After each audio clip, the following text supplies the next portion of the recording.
Astaghfirullah. Assalamualaikum warahmatullahi wabarakatuh. Alhamdulillah wassalatu wassalamu ala Rasulillah wa ala alihi wa sahbihi wa mawalah wa la hawla wa la quwwata illa billahi wa ba'd. Pembahasan di pagi hari ini kita akan membahas tentang keajaiban zikir setelah sholat,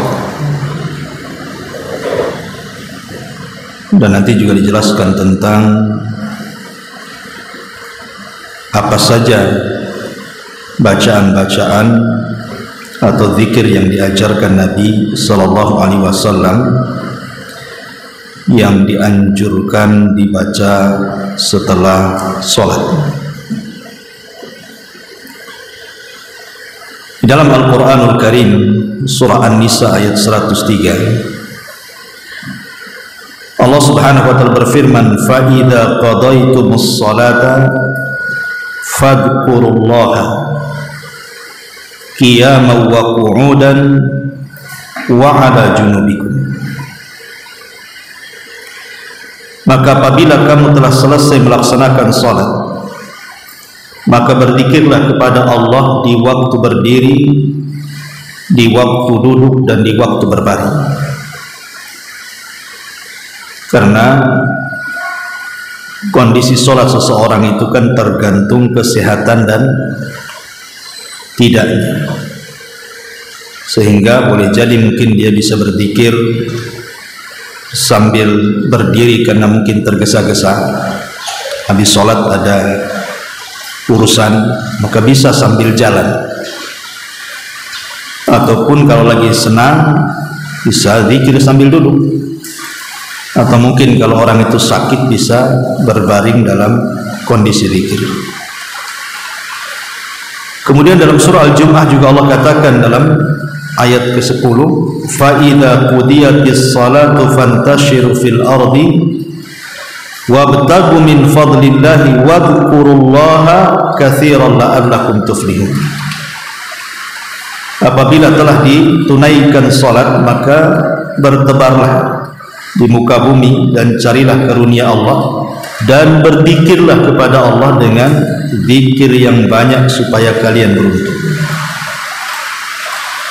Dua ayat ini menunjukkan kepada kita tentang anjuran zikir setelah salat. Adapun keutamaannya, zikir setelah salat itu la yakhibu qailuhun aw fa'iluhun, tidak akan disentuh dengan kerugian bagi yang membacanya atau bagi yang melakukannya. Nabi sallallahu alaihi wasallam bersabda dalam hadis Ka'b bin Ujrah radhiyallahu an, mu'aqqibatu la yakhibu qailuhun aw fa'iluhun dubura kulli salatin maktubatin 33 tasbihatan wa 33 tahmidatan wa 34 takbiratan. Kata Nabi sallallahu alaihi wasallam, perkara yang tidak akan mengalami kerugian bagi yang mengucapkan atau yang melakukannya setiap selesai sholat 5 waktu, maka bacalah 33 tasbih, 33 tahmid, dan 34 takbir. Jadi orang yang membaca zikir setelah sholat itu dipastikan hidupnya tidak akan mengalami kerugian. Kemudian yang kedua, bahwa orang yang berzikir setelah sholat itu pahalanya sama dengan haji, pahalanya sama dengan umrah, pahalanya sama dengan sedekah, bahkan pahalanya sama dengan jihad. Jadi rugi kalau sampai orang meninggalkan zikir setelah sholat. Lihat pahalanya. Dan itu disyaratkan dalam hadis Bukhari Muslim dari hadis Abi Hurairah radhiyallahu an, anna fuqara al-muhajirin atau Rasulullah sallallahu alaihi wasallam Jadi orang-orang miskin dari kalangan muhajirin itu, mereka datang kepada Nabi SAW, kemudian mereka berkata, "Ya Rasulullah, dhahaba ahlud duthur bid darajatil ula wa na'imal mukim." Rasul, orang-orang kaya itu, mereka mendahului kami dengan derajat-derajat tinggi dan nikmat yang sangat besar. Yusalluna kama nusalli wa yasumuna kama nasum wa lahum fadlun min amwalin yahujjuna wa ya'tamiruna wa yujahiduna wa yatasaddaquna. Mereka solat sama dengan kami, mereka puasa sama dengan kami, tapi mereka punya harta yang kami tidak punya. Mereka bisa haji dengan hartanya, bisa umroh dengan hartanya, bisa jihad dengan hartanya, bisa sedekah dengan hartanya. Maka Nabi SAW mengatakan, "Maukah ku ajarkan kepada kalian yang kalian akan dapat seperti yang mereka dapat?" Kata Nabi SAW, "Tusabbihuna wa tahmaduna wa tukabbiruna khalfa kulli salatin thalathan wa salasin." Kalian tinggal bertasbih, bertahmid, bertakbir setiap selesai solat 33, itu sama pahalanya. Lihat bagaimana Nabi SAW menyamakan orang-orang yang zikir setelah solat, pahalanya sama dengan haji, pahalanya sama dengan umroh, pahalanya sama dengan jihad, dan bahkan dengan bersedekah yang banyak. Ini yang kedua. Yang ketiga, zikir setelah solat itu bisa menggugurkan banyak dosa. Bisa menggugurkan banyak dosa. Walaupun dosa kita itu sebanyak buih yang ada di lautan. Dan itu disebutkan dalam beberapa hadis, di antaranya hadis Abu Hurairah radhiyallahu anhu yang dikeluarkan Imam Muslim. Kata Nabi SAW, "Man sabbahallah fi duburi kulli salatin thalathan wa thalathin wa hamidallah thalathan wa thalathin wa kabbarallaha thalathan wa thalathin fatilka tis'ah wa tis'un wa qala tamamul mi'ah la ilaha illallah wahdahu la syarikalah lahul mulku wa lahul hamdu wa huwa ala kulli syai'in qadir ghufirat khatayahu wa in kanat mithla zabadil bahri." Dari Abu Hurairah radhiyallahu an, Nabi mengatakan, barang siapa yang bertasbih setiap selesai solat 33, mengucapkan alhamdulillah 33, mengucapkan Allahu Akbar 33, sehingga genap menjadi 99, kemudian disempurnakan 100 dengan la ilaha illallah wahdahu la syarikalah lahul mulku wa lahul hamdu wa huwa ala kulli syai'in qadir, akan diampuni kesalahan-kesalahannya walaupun sebanyak buih yang ada di lautan. Ya, luar biasa. Berapa banyak dosa yang kita lakukan, setiap hari kita melakukan dosa. Maka orang yang mengamalkan zikir setelah solat tidak sadar dosa kita diampuni oleh Allah Subhanahu wa taala. Ini yang ketiga. Yang keempat, bahwa zikir setelah solat itu wasiat dari Nabi. Nabi yang berwasiat agar jangan meninggalkan zikir setelah solat. Sebagaimana hadis yang dikeluarkan Imam Ahmad dan juga Abi Dawud dari Mu'adz bin Jabal radhiyallahu an. Jadi satu hari Rasul mengambil tangannya dan mengatakan, "Ya Mu'adz, inni uhibbuka fillah." Wahai Mu'adz, saya mencintai engkau karena Allah. Usika ya Mu'adz, aku wasiatkan kepadamu, la tada'anna fi duburi kulli salatin an taqula Allahumma inni ala dzikrika wa syukrika wa husni ibadati. Jangan pernah tinggalkan zikir setelah salat wahai Mu'adz, dan katakanlah, Allahumma ya Allah, a'inni ala dzikrik, tolong aku agar bisa mengingatmu, wa syukrik, dan bersyukur akan nikmatmu, wa husni ibadatik, dan tolong agar aku bisa beribadah kepadamu seindah mungkin. Hadis ini disebutkan dalam kitab Sahih Al-Jami'. Ya, bagaimana di sini Nabi SAW menjelaskan tentang keutamaan zikir setelah sholat luar biasa. Maka rugi sekali kalau seandainya seseorang kemudian meninggalkan zikir setelah sholat. Apalagi zikir setelah sholat tadi menghancurkan dosa-dosa kita, merontokkan dosa-dosa kita. Walaupun dosa kita itu sebanyak buih yang ada di lautan. Coba perhatikan, Bu. Kita membaca tasbih, tahmid dan takbir ini kan bukan hanya diperintahkan setelah sholat saja, Bu, tapi juga diperintahkan sebelum tidur kan. Kenapa demikian? Kata Nabi SAW kepada Ali radhiyallahu anhu, dan juga Fatimah putrinya mengatakan, maukah ku ajarkan kepada kalian beberapa kalimat, kata Rasul, dan itu lebih baik daripada pembantu yang kalian minta. Kemudian Nabi SAW mengatakan, kalau engkau berangkat ke pembaringanmu, maka ucapkan tasbih 33, kemudian tahmid 33, dan takbir 34. Jadi semua 100. Apa faedahnya? Ingat, kalimat tasbih saja, kalimat tasbih itu terkandung tauhid. Karena kita membersihkan semua sifat-sifat dan nama-nama Allah dari hal-hal yang bisa mengurangi. Artinya ketika kita bertasbih itu di dalamnya terkandung tauhid. Jadi kalau ibu membaca tasbih sebelum tidur itu hakikatnya tidur ibu itu di atas tauhid, gitu maksudnya. Sehingga kalau tidur di atas tauhid, kalau Allah takdirkan kita meninggal, berarti meninggal di atas tauhid. Coba, nikmat mana lagi orang meninggal di atas tauhid?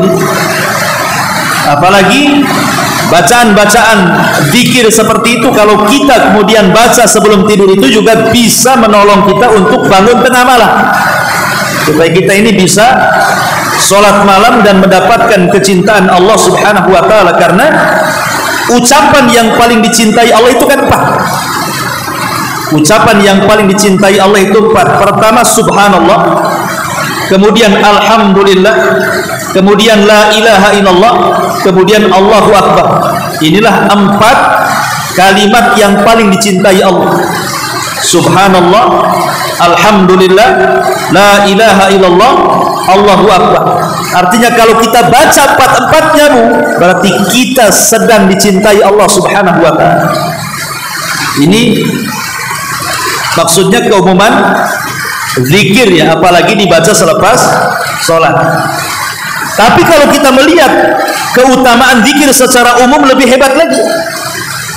Kata Nabi SAW dalam hadis Abi Darda radhiyallahu anhu yang dikeluarkan Imam Tirmidzi dan disahihkan oleh Syekh Nasiruddin Al-Albani rahimahullahu taala, Rasul mengatakan, ala adullukum bi khairi min a'malikum. Maukah aku tunjukkan kepada kalian sebaik-baik amal? Bayangkan, zikir itu sebaik-baik amal, kata Nabi. Wa azkaha inda malikikum, lebih membersihkan kalian ketika berhadapan dengan Allah. Wa arfa'uha fi darajatikum, diangkat derajat kalian di sisi Allah. Wa khairun lakum min infaqiz zahabi wal waraq, wa khairun lakum min antalqau aduwakum fatadribu a'naqahum wa yadribu a'naqakum. Bahkan lebih baik daripada infak emas dan perak, bahkan lebih baik daripada Anda berjihad sehingga Anda dibunuh atau membunuh musuh. Kata sahabat, tentu Rasul, amalan apa itu kok banyak kali keutamaan? Kata Rasulullah, zikrullah, berzikir kepada Allah Azza wa Jalla. 1, kata Rasul, amalan yang paling baik. 2, bisa membersihkan kita di hadapan Allah. 3, bisa mengangkat derajat kita di sisi Allah. 4, lebih baik daripada infak emas dan perak. 5, lebih baik daripada jihad, Anda membunuh atau Anda dibunuh. Bayangkan, 5 perkara orang akan mendapatkan bagi yang lisannya tidak pernah kering daripada zikir kepada Allah Subhanahu wa ta'ala. Bahkan Rasul mengatakan dalam Sahih Muslim itu, sabaqal mufarridun. Qalu wa mal mufarriduna ya Rasulullah? Qala adz-dzakiruna Allah katsira wa dzakira. Telah mendahului kita masuk surga orang-orang mufarridun. Jadi kalau ibu jalan berdua dari rumah ke sini, yang satu zikir terus, ibu diam saja, maka samping ibu yang zikir itu duluan masuk surga. Itulah mufaridun. Jadi ditanya, siapa mufaridun itu wahai Rasul? Maka Rasul mengatakan laki-laki ataupun perempuan yang lisannya terus berzikir kepada Allah Subhanahu wa taala. Kemudian juga Rasul mengatakan dalam hadis Bukhari, "Matsalul ladzi yadhkuru rabbah wal ladzi la yadhkuru rabbah mithlul hayy wal mayyit." Permisalan orang yang suka zikir kepada Allah dan orang yang jarang zikir kepada Allah itu sama permisalan orang hidup sama orang mati. Lihat orang mati, tidak bisa apa-apa, tapi orang hidup kemana-mana kan itu.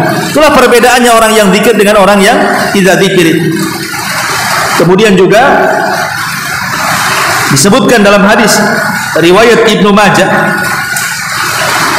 kata Nabi SAW menukilkan firman Allah, artinya hadis ini hadis kursi, ana ma'abdi, saya bersama hambaku, kata Allah, idza huwa dzakarani, selama dia mengingatku, wa taharrakat bi syafatah, dan selama lisannya terus bergerak mengingat aku. Jadi orang yang berzikir itu terus akan disertai Allah dalam kehidupan. Dan tentu kalau Allah menyertai dalam kehidupan kita, semua urusan kelar semuanya. Kemudian juga disebutkan dalam hadis dari Abi Musa al-Ash'ari yang dikeluarkan Bukhari Muslim, ala adulluka ala kanzin min kunuzil jannah, maukah aku tunjukkan pembendaharaan dari pembendaharaan sorga? Sahabat mengatakan, tentu ya Rasulullah. Maka Rasul mengatakan, perbanyaklah haula wala quwata illa billah, tidak ada daya dan kekuatan kecuali milik Allah Subhanahu wa taala. Subhanallah, lihat, ini diantara keistimewaan dan keajaiban zikir kepada Allah. Kalau saya sebutkan banyak sekali. Baik, kita masuk pada zikir salat ini. Seperti apa zikir salat? Ma'asyiral muslimat yang dimuliakan Allah Subhanahu wa taala, Bu, yang pertama kali kalau ibu selepas salat, ucapkan istighfar 3 kali. Astagfirullah, astagfirullah, astagfirullah. Ucapkan istighfar 3 kali. Apa gunanya istighfar? Para ulama mengatakan gunanya istighfar 3 kali selepas salat itu. Yang namanya kita lagi sholat itu, Bu, kadang-kadang menghayal, kadang-kadang kurang khusyuk, kadang-kadang bacaannya kurang fasih, kadang-kadang melamun, kadang-kadang kurang tumak ninah. Kita tidak tahu kan, mesti dalam sholat kita itu adalah kekurangan-kekurangan itu. Maka sebagai pelengkap supaya kekurangan-kekurangan itu bisa ditempel, makanya kita disunnahkan untuk baca istighfar 3 kali. Itu minimal, ya, minimal itu baca istighfar. Kalau ibu tergesa-gesa kan itu ya, maka istighfar jangan sampai ditinggal. Umpamanya ibu lagi safar kemana, kemudian sholat di musola, kalau lama-lama zikir ketinggalan, istighfar ini tolong jangan ditinggal. Minimal istighfar aja, astagfirullah, astagfirullah, astagfirullah. Karena fungsinya istighfar ini tadi, boleh jadi ketika kita sholat ini ada kekurangan, itu maksud, makanya disuruh istighfar 3 kali. Kemudian ditambah dengan zikir-zikir yang lainnya, sebagaimana dalam hadis Thauban radhiyallahu an, Nabi SAW apabila selesai sholat, kemudian beliau beristighfar 3 kali, kemudian menambah Allahumma antas salam wa minkas salam tabarakta ya dzal jalali wal ikram. Nah, jadi tolong ini jangan tinggalkan, ini sependek-pendeknya zikir. Jadi kalau ibu tergesa-gesa, paling pendek zikir istighfar 3 kali dengan Allahumma antas salam wa minkas salam tabarakta ya dzal jalali wal ikram, pergi. Kalau memang sangat mendesak gitu ya, sangat tergesa-gesa, tidak bisa duduk lama-lama, inilah sependek-pendeknya zikir. Astagfirullah, astagfirullah, astagfirullah, Allahumma antas salam wa minkas salam tabarakta ya dzal jalali wal ikram. Ya Allah, engkaulah yang salam dan keselamatan hanya milik Engkau. Maha suci Engkau wahai Zat yang memiliki semua keagungan dan kemuliaan. Ma'asyiral muslimat yang dimuliakan Allah Azza wa Jalla, baru kemudian kita baca tauhid. Setelah kita membaca astaghfirullah, astaghfirullah, astaghfirullah, Allahumma antas salam wa minkas salam tabarakta ya dzal jalali wal ikram, maka ibu lanjut dengan mentauhidkan Allah.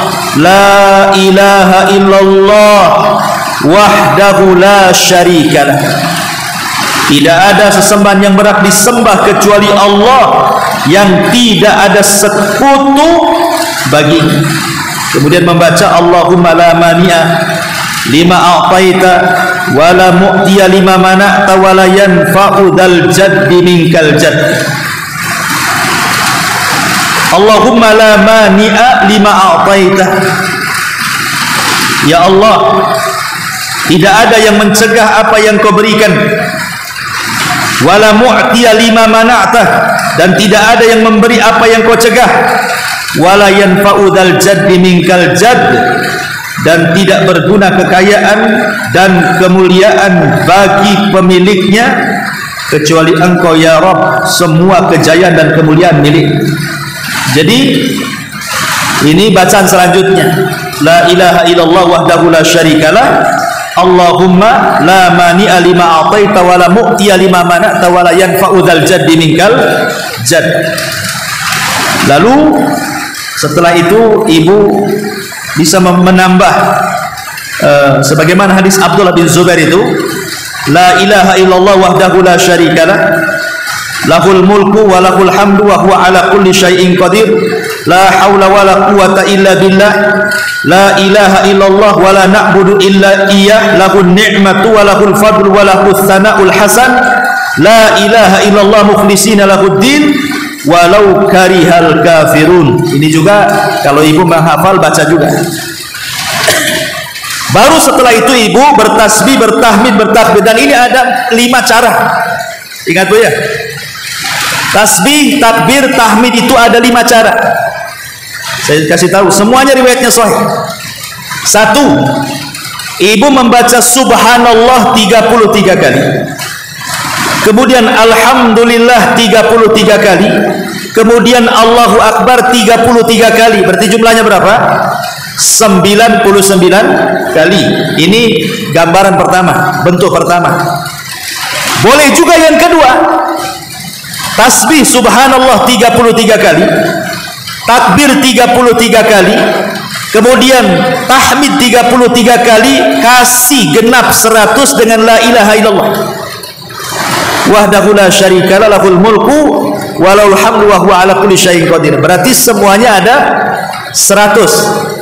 Karena tasbih 33, kemudian tahmid 33, kemudian takbir 33, 99 tambah 1 jadi 100 dengan la ilaha illallah. Ini bentuk yang kedua. Bentuk yang ketiga, tasbih subhanallah 33, tahmid 33, takbir 34. Berarti 100 kan? Ya, ini gambaran yang ketiga ya. Tasbih 33, tahmid 33, takbir 34. Berarti 100. Berarti sudah berapa? Sudah 3. Kemudian yang keempat, ini gambaran yang keempat, boleh juga. Tasbih 25, tahmid 25, takbir 25, tahlil 25, jadi 100. Saya ulang, ini cara yang keempat. Tasbih subhanallah subhanallah subhanallah 25 kali. Alhamdulillah alhamdulillah alhamdulillah 25 kali. Allahu akbar Allahu akbar Allahu akbar 25 kali.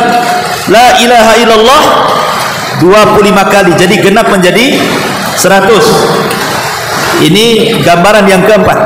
Dan yang terakhir ini yang tergesa-gesa Bu. Tasbih 10 kali. Allah subhanallah subhanallah subhanallah 10 kali. Kemudian tahmid alhamdulillah alhamdulillah alhamdulillah 10 kali.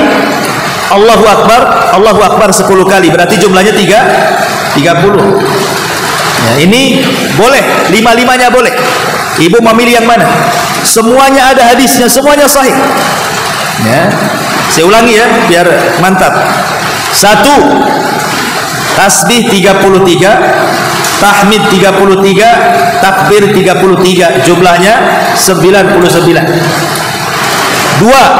Tasbih 33, tahmid 33, takbir 33, genapkan dengan la ilaha illallah menjadi 100.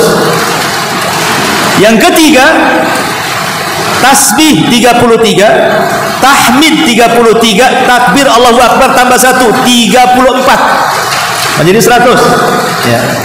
Kemudian yang keempat, tasbih 25, kemudian tahmid 25, kemudian takbir 25, dan la ilaha illallah tahlil 25 jadi 100 juga. Dan yang terakhir, ini yang tergesa-gesa saya tadi katakan, tasbih 10, tahmid 10, takbir 10, berarti 30 jumlahnya. Semuanya sahih, boleh diamalkan. 5 bentuk zikir ini, 5-limanya hadisnya semuanya sahih. Nanti saya akan sebutkan riwayat-riwayatnya. Tetapi pertanyaannya muncul, gimana kalau seandainya kita gabungkan semuanya saja? Daripada kita subhanallah, subhanallah, subhanallah 33, alhamdulillah, alhamdulillah, alhamdulillah 33, Allahu Akbar 33, kan lama Bu. Kita gabung saja, subhanallah walhamdulillah Allahu Akbar, subhanallah walhamdulillah Allahu Akbar, subhanallah walhamdulillah Allahu Akbar 33 kali. Kan nanti jatuhnya 99 juga kan? Paham maksud saya? Ya. Kita gabungkan sajalah, daripada subhanallah subhanallah Allahu Akbar Allahu Akbar, saya gabungkan aja satu kalimat, alhamdulillah subhanallah alhamdulillah Allahu Akbar 1, subhanallah alhamdulillah Allahu Akbar 2, sampai 33. Berarti kan semuanya nanti jatuhnya 99 juga kan gitu ya. Lah ini bagaimana pandangan para ulama? Kita gabungkan aja daripada satu-satu ya. Maka ulama mengatakan dua-duanya boleh. Boleh dua-duanya ya. Baik ibu satu-satu subhanallah subhanallah 33, alhamdulillah alhamdulillah 33 boleh, ataupun mau digabungkan juga boleh. Subhanallah walhamdulillah Allahu Akbar, subhanallah alhamdulillah Allahu Akbar 33, boleh dua-duanya. Yang jadi khilaf para ulama itu adalah mana yang afdal. Jadi yang jadi khilaf itu bukan boleh tidak bolehnya, dua-duanya boleh, tapi mana yang afdal itu yang jadi masalah. Imam Ahmad Ibn Hanbal rahimahullah ta'ala, dia mengatakan tidak ada yang afdal, dua-duanya boleh. Kata Imam Ahmad, mukhayyar, boleh memilih, mau yang ini boleh, mau yang itu boleh, kata Imam Ahmad ya. Tetapi Imam Nawawi dan juga Al-Hafidh Ibnu Hajar rahimahullah ta'ala mengatakan sebaiknya disendiri-sendirikan ya. Yang lebih afdal itu yang sendiri-sendiri, subhanallah sendiri, alhamdulillah sendiri, kemudian alhamdulillah sendiri. Apa alasannya? Kan sama saja sebenarnya kan. Alasannya karena gerakan jari lebih banyak yang sendiri dibandingkan yang digabung. Itu saja alasannya. Sebab kalau seandainya kita sendiri-sendiri Bu, subhanallah, subhanallah, subhanallah, subhanallah, ini jari akan banyak bergerak. Tapi kalau digabungkan, subhanallah, alhamdulillah, Allahu Akbar, jarinya sedikit bergerak, karena setelah diangkat 33 selesai kan. Sementara jari-jari ini akan menjadi saksi di hadapan Allah. Semakin banyak bergerak, semakin banyak bersaksi. Itu maksudnya ya. Tetapi intinya kalau ditanya mana yang lebih baik gitu ya, tidak ada yang lebih baik menurut Imam Ahmad. Tapi menurut Imam Nawawi sebaiknya yang disendiri-sendirikan, karena alasannya gerakan jari akan lebih banyak lagi. Itu alasannya di situ saja ulama itu. Tapi boleh dua-duanya dilakukan, tidak ada masalah. Dan dua-duanya ada dalilnya. Adapun dalil yang pertama yang membolehkan menggabungkan itu adalah hadis yang kita baca tadi. hadis ketika para fuqara muhajirin, orang-orang fakir miskin datang kepada Rasulullah mengadukan orang-orang kaya itu enak kali mereka, kok bisa haji, bisa umroh, bisa jihad, bisa sedekah dengan harta, lah kami tidak bisa. Maka Rasul mengatakan, kalau begitu, kalau kau ingin mendapatkan apa yang mereka dapatkan, kata Rasulullah apa? Bacalah tasbih, tahmid, takbir. Kemudian Rasul mengatakan 33 kali di belakang. Seolah-olah ada penggabungan di sini. Ya, Rasul tidak mengatakan tasbih sekian, tahmid sekian, takbir sekian, tapi Rasul menyebutkan langsung tahmid, tasbih, tahmid, takbir sekian, kata Rasul. Kata perawi hadis ini namanya Abu Saleh. Ya, ketika namanya Sumai itu bertanya kepada Abu Saleh. Abu Saleh mengambil hadis dari Abu Hurairah radhiyallahu an tentang pemahaman hadis tadi. Kata Abu Saleh mengatakan bahwa kita dalam zikir ketika sholat digabungkan, bukan dipisah-pisahkan. Ini dalil yang menggabungkan. Tetapi kata ulama yang memisahkan, rata-rata semua riwayat yang kita baca tentang tasbih, tahmid dan takbir itu rata-rata disendirikan. Ya, tetapi karena ada dua riwayat ini, makanya Imam Ahmad mengatakan jangan menyempitkan, dua-duanya boleh, kata Imam Ahmad. Tapi Imam Nawawi, Imam Ibnu Hajar, Al-Qadhi Iyad dan banyak para ulama mengatakan sebaiknya disendiri-sendirikan. Wallahu a'lam. Bisa dipahami, Bu? Takutnya nggak dengar masalah ini, suaranya krek-krek di atas ya. Nah, itulah gambaran seseorang membaca tasbih, takbir, kemudian tahmid dan tahlil. Nah, setelah kemudian ibu membaca seperti itu, membaca tasbih, tahmid dan takbir tadi, mulailah kalau ibu mau nambah baca ayat kursi. Karena hadis Nabi SAW mengatakan man qara'ah ayatal kursi dubura kulli salatin maktubatin lam yamna'hu min dukhulil jannata illa an yamut. Barang siapa membaca ayat kursi setiap selesai sholat wajib, maka tidak ada yang bisa menghalanginya untuk masuk surga kecuali kematian. Seolah-olah tidak ada syarat dia masuk surga, tinggal mati aja syaratnya. Orang yang melanggengkan membaca ayat kursi selepas sholat wajib, tapi dibaca setelah tasbih, tahmid, takbir, baca ayat kursi. Kemudian boleh juga dibaca setelah ayat kursi muawwidhataini, qul a'udzu birabbil falaq dan qul a'udzu birabbin nas. Karena Nabi SAW dalam hadis Uqbah ibn Amir mengatakan amarani Rasulullah SAW an aqra muawwidhataini dubura kulli salatin. Rasul memerintahkan aku untuk membaca muawwidhataini qul a'udzu birabbin nas dan qul a'udzu birabbil falaq setiap selesai salat. Jadi bisa ditambah ayat kursi, kemudian muawwidhataini qul a'udzu birabbin nas dan qul a'udzu birabbil falaq. Kemudian baru setelah itu doa-doa yang memang boleh dibaca dan dianjurkan dan dimasukkan ke dalam zikir, seperti umpamanya hadis Ummu Salamah Hindun binti Umayyah radhiyallahu an. Dia mengatakan kana yaqulu idza shalla subha hina yusallimu Allahumma inni as'aluka ilman nafi'a wa rizqan thayyiba wa amalan mutaqabbala.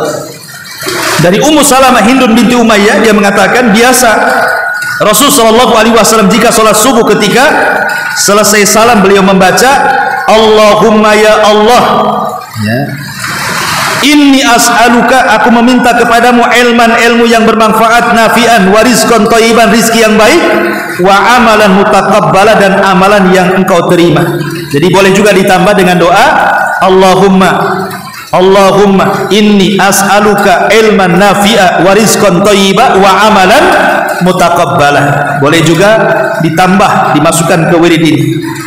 Boleh juga membaca ditambah dengan Rabbighfirli, Rabbighfirli, Allahumma gfirli wa tub alayya innaka antat tawwabul ghafur. Boleh juga, boleh kalau ibu agak panjang Rabbighfirli aja lah 100 kali, ya. Jadi boleh membaca 100 kali Rabbighfirli, Rabbighfirli, Rabbighfirli, Rabbighfirli. Dan ini kan gunanya agar Allah mengampuni dosa kita. Dan itu sebagaimana riwayat Imam Ahmad dalam musnadnya.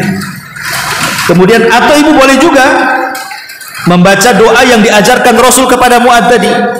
Allahumma inni ala dzikrika wa syukrika wa husni ibadatik.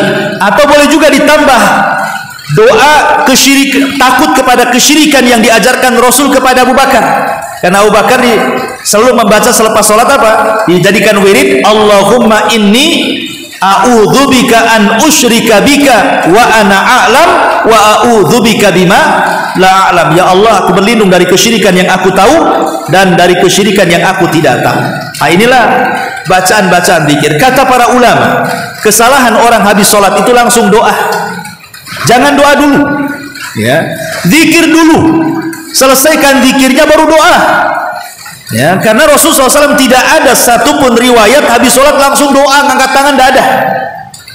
Zikir dulu, ya. Karena zikir ini sudah terkandung doa sebenarnya. Ya, zikir sendiri sudah terkandung doa, apalagi istighfar tadi.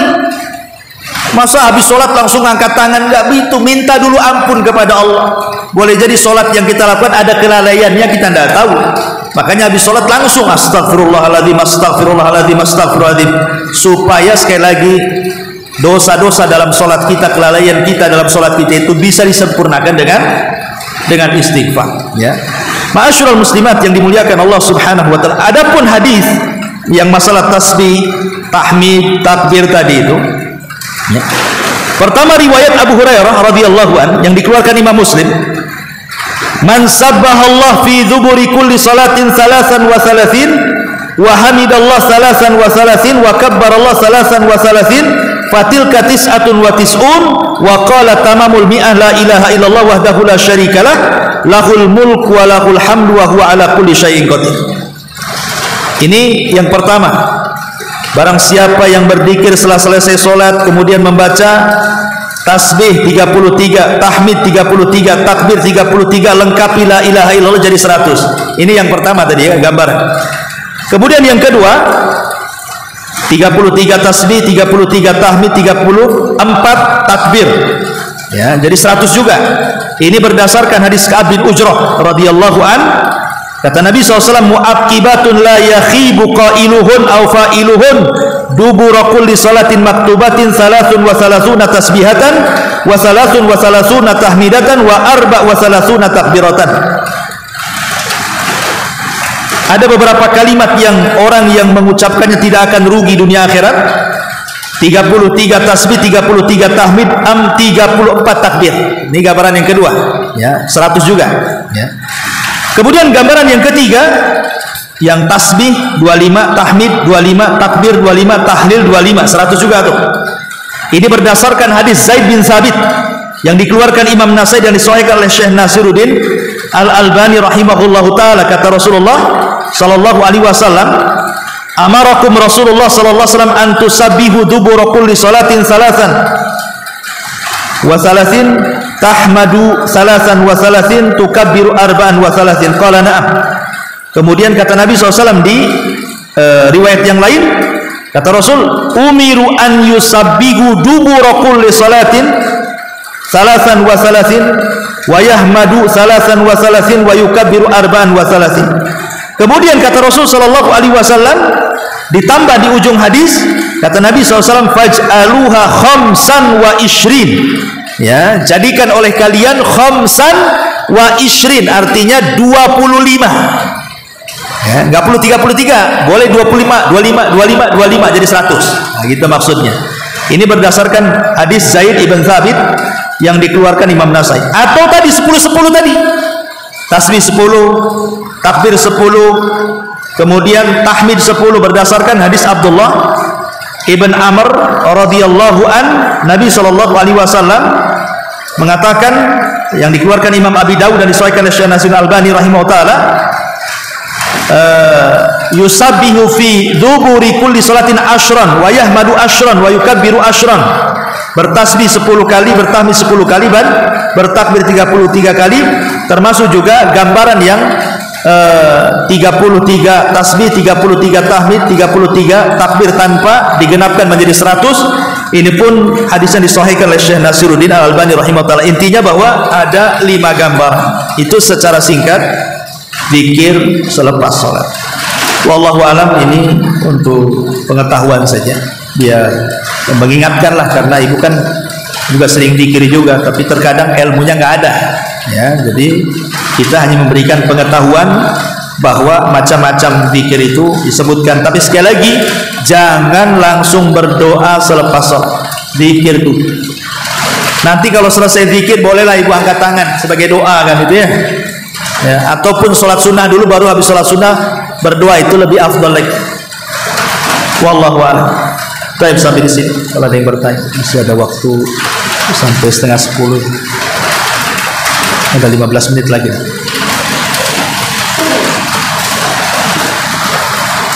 Afwan bu, karena memang kondisinya hujan, jadi saya harus jerit-jerit pula ini jadinya ya. Habis pula suaranya di sini.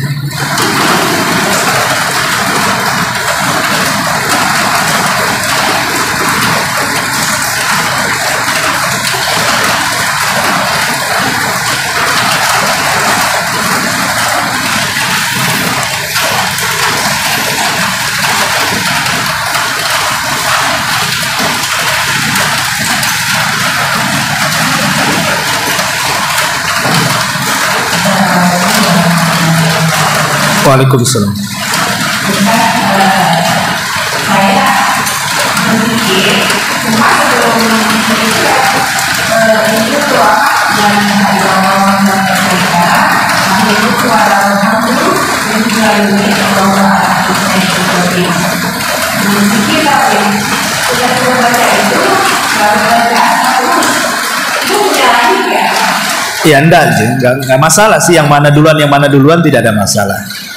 Cuman ulama sudah menyusun kenapa istighfar dulu, karena istighfar inilah yang vital dalam zikir setelah sholat. Karena tadi fungsi istighfar, kenapa istighfar didahulukan tadi, ya untuk menembel kekurangan dalam sholat. Kalau yang lain itu kan tambah-tambahan saja, muhassinat, hanya untuk menambah-nambah pahala. Tapi istighfar ini jangan sampai ditinggal.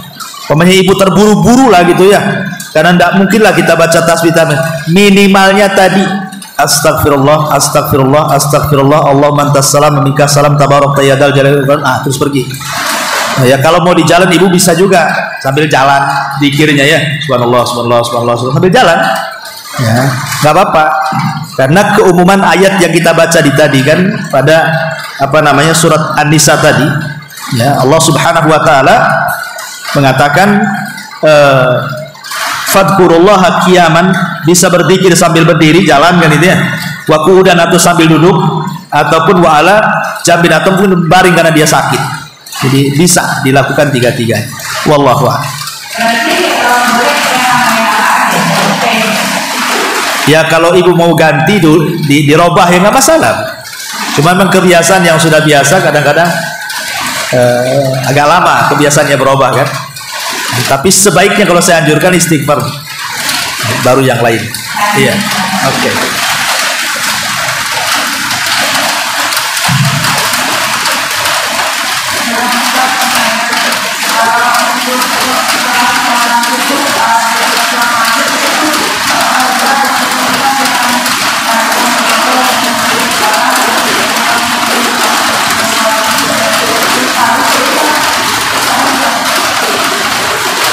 Sebenarnya zikir itu semua sama setelah sholat wajib, tapi kan ada yang ditambah. Ini saya nggak semua jelasin sebenarnya. Kadang Rasul menambah selepas sholat subuh ada sendiri. Nah, setelah sholat maghrib ada sendiri gitu. Memang ada beberapa lafaz. Tapi yang saya jelaskan ini zikir yang umum, yang memang semua sholat kita baca. Adapun kalau ada tambahan-tambahan riwayat yang mungkin subuhun kudus rabbuna atau apa setelah subuh dan begitu seterusnya, memang ada riwayatnya, itu dikhususkan di sholat habis sholat subuh saja ada gitu. Yang saya jelasin ini saya mengambil umum biar semua jadi pelajaran. Nah inilah susunan zikir selepas sholat wajib, mau habis duhur, habis asar, habis maghrib, habis isya, subuh, semua sama. Cuman kalau ada tambahan-tambahan, ada tambahan-tambahan. Wallahu a'lam. Untuk membaca ayat kursi setelah zikir sholat, itu apabila kita melanjutkan mau baca zikir pagi, zikir petang itu di awal ayat kursi juga. Apakah kita baca lagi? Ya baca lagi karena itu beda zikirnya. Kalau zikir pagi petang itu memang untuk isnul muslim ya, penjagaan kita. Nah, itu kan untuk penjagaan kita dari hasadnya orang hasad, dengkinya orang dengki, sihirnya orang yang nyihir dalam satu hari itu dari pagi sampai sore. Nah, kita akan terjaga dari itu. Kemudian kita baca sore biar terjaga sampai pagi. Kalau zikir selepas sholat ini muhassinat namanya. Muhassinat itu kebaikan-kebaikan untuk menambah pahala sholat.